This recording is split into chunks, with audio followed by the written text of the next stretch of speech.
இன்றைக்கி நம்ம பார்க்க போகிறது டே 8ஓட ஸ்கிப்பிங் சேலஞ்ச் தான் பார்க்க போகிறோம். ஸோ இன்றைக்கி முடிஞ்ச அளவுக்கு மேக்ஸிமம் நம்ம ஃபஸ்ட் ட்ரைலேயே ட்ரை பண்ணுறதுக்கு பார்க்கலாம். நம்ம டோட்டலாக இன்றைக்கி 170 ப்ளே பண்ணணும். ஸோ ஃபஸ்ட் ட்ரை இப்போ நம்ம ப்ளே பண்ணிகிட்ருக்குறோம். இன்றைக்கி பனி அதிகமாக தான் இருக்குது. ஆக்சுவலாக இந்த 3 days வந்து பனி அதிகமாக இருக்குன்னு சொல்லியிருக்காங்க. ஸோ அதிகமாக இருக்குது பனி. ஃபஸ்ட் ட்ரையில் ட்ரை பண்ணுவோம் ஆக்சுவலாக. ஸோ கொஞ்சம் வேகமாக விளையாடுறதுனால சீக்கிரமாக முடிச்சிடலாம்னு நினைக்கிறேன் 170. பட் அன்ஃபார்ச்சுனேட்லி முடியல. ஸோ இப்போ செகண்ட் ட்ரை. ஃபஸ்ட் ட்ரையில் பார்த்தீங்கன்னா ஒரு 80 சம்திங் தான் ப்ளே பண்ண முடிஞ்சுச்சு. ஸோ இப்போ செகண்ட் ட்ரை விளையாண்டுட்ருக்குறோம்.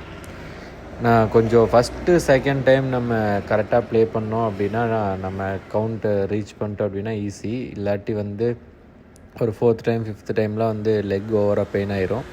ஸோ அப்போ நம்மளால் கண்டினியூஸாக விளையாட முடியாது. லெக் அதிகமாக பெயின் இருக்கும். ஸோ அதான் ஃபஸ்ட்டு செகண்ட் டைமில் வந்து நம்ம கான்சன்ட்ரேட்டாக அவுட் ஆகாமல் விளையாண்டோன்னா ஈஸியாக இது பண்ணிடலாம். ஸோ அதனால தான் இப்போ 100 தாண்டி போயிட்டுருக்கு. மேக்ஸிமம் இந்த டைமில் செகண்ட் டைமில் வந்துட்டு கம்ப்ளீட் பண்ணிடுவேன்னு நினைக்கிறேன் ஆக்சுவலாக. ஸோ இன்னும் கொஞ்சம் இருக்குது, ஃபேட் இருக்குது ஆக்சுவலாக ஸ்டொமக்கிலலாம்.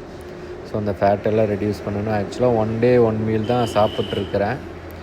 அதனால் கொஞ்சம் பார்ப்போம். இப்போது வெயிட் பார்த்திங்கன்னா 73 kg பக்கம் இருக்குது. என்னோடய டார்கெட் வந்து ஆல்ரெடி சொல்லியிருந்த மாதிரி 65 kg டார்கெட்டு. அதுக்கப்புறம் வந்து பாடி வந்து கொஞ்சம் டைட் பண்ணணும். ஐ மீன் மசில்ஸ்லாம் கொஞ்சம் இது பண்ணணும். எனக்கு கொஞ்சம் ஆசை இருக்குது. சரி பார்க்கலாம். ஃபைனலாக ப்ளே பண்ணியாச்சு 170. Oh my god, சப்ஸ்கிரைப் பண்ணிக்கோங்க. தேங்க்யூ.